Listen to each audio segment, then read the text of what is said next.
Salutations, discrete mathematics students, and welcome to this Going Deeper video on why direct proof works.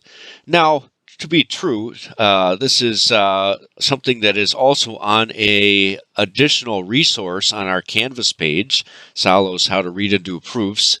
But this is important enough that I definitely want to emphasize it and get a video of it out there for you.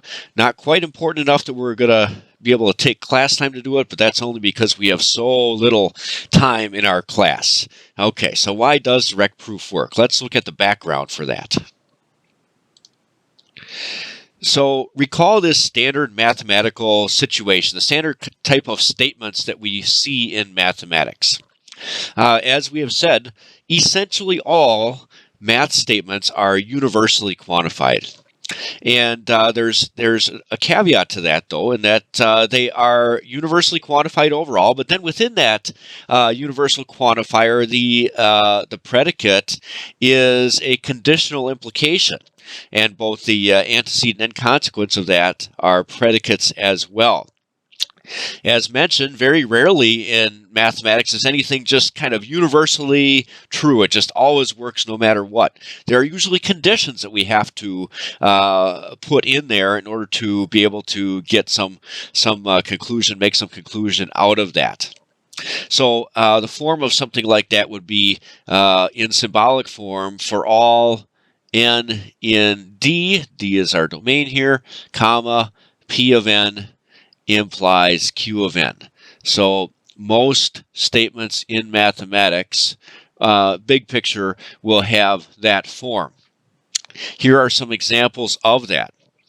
Okay, so for all n in Z, so there's Z is the domain, if n divides 36, then n divides 144, right? It's definitely got variables involved. Variables are universally quantified, but there's a condition being placed on the variable. Okay, now truth be told, even that example one, that situation is more specialized than what we typically see in mathematics. Usually there will be no concrete numbers at all. Okay, you have something more like for all A, B, and N in Z, if N divides A, then N divides A times B. So all aspects, all pieces involved are universally quantified variables. But to keep things a little bit simpler, let's say we just have one variable, and let's go back up to this this situation in example one.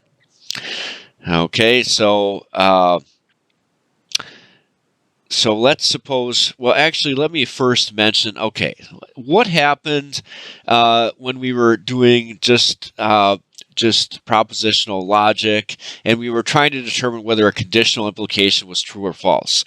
Well, certainly we had to know the truth table of conditional implication. So let's put that in here. We got P, Q, and then P implies Q. Okay. We know we got our usual setup here with the ordering of the rows, and then true, false, true, true is the truth table for conditional implication. So if you had a statement like if pigs can fly, then quail can oink.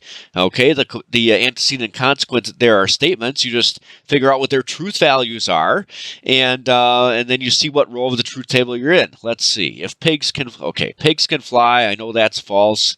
Quail can oink. That's also false.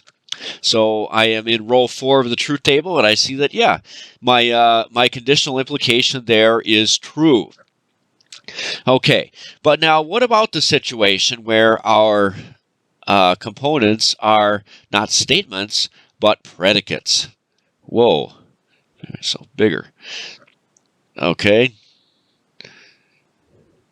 Okay, so for instance, we could take statement 1 here and say P of n is n divides 36, and Q of n is n divides 144.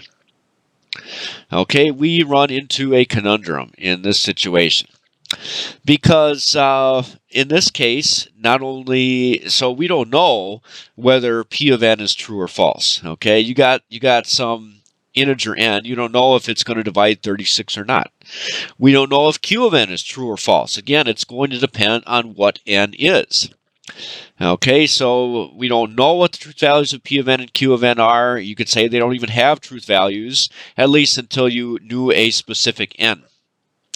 So we're not going to be able to just say, well, let's see what row of the truth table we're in. We don't know what row we're in because we don't know the truth values of p of n and q of n. So how are we going to deal with that situation? We cannot use the truth table of conditional implication directly to answer this question of whether this conditional implication is true or false. So that's a conundrum that we face here. Previous situation, again, everything was all nice and easy if your antecedent and consequent had truth values, so you could know which row of the truth table you're in. Okay, we're going to have to modify that approach here. You think, well, okay, maybe we should just give up then. If we can't know what row of the truth table we're in, we'll never figure this out. But no, that will not stop us. Okay, it turns out that there is a way around this issue. And the path around is described in our additional resource from Solow, which again is posted on Canvas. But I'll kind of recount his reasoning through it here. Okay. So we have, again, statements typically of this form, and we can use the truth table indirectly here. We cannot use it directly, okay, because, again, we do not know the truth values of p of n and q of n.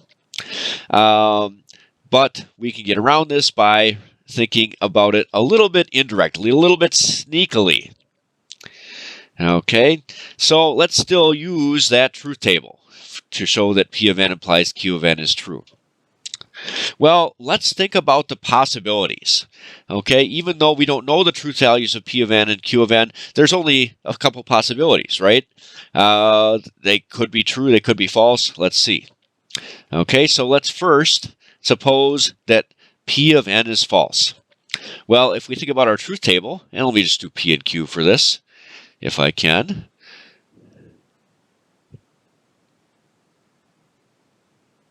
Get that truth table in here again.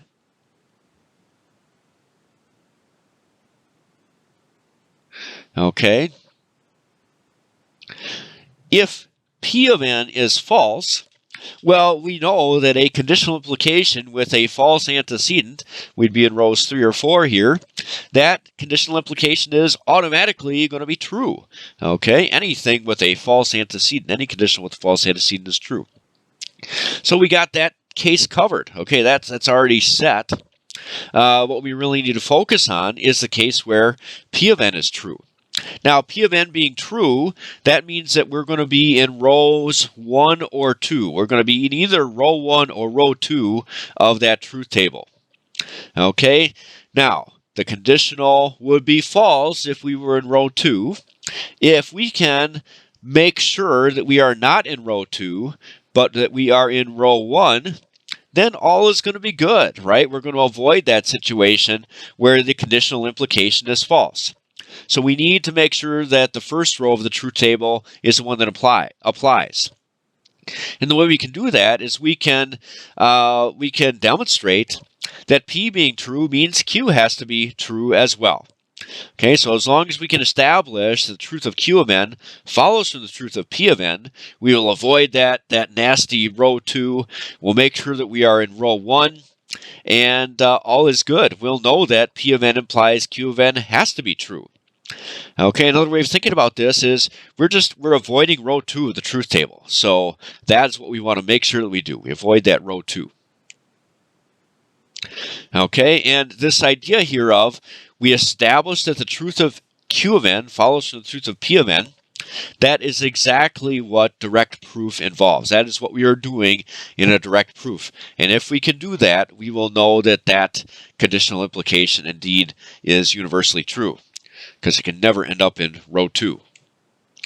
Okay, so yes, oh, sure enough, there is eventually going to be a video on this. We're doing it right now.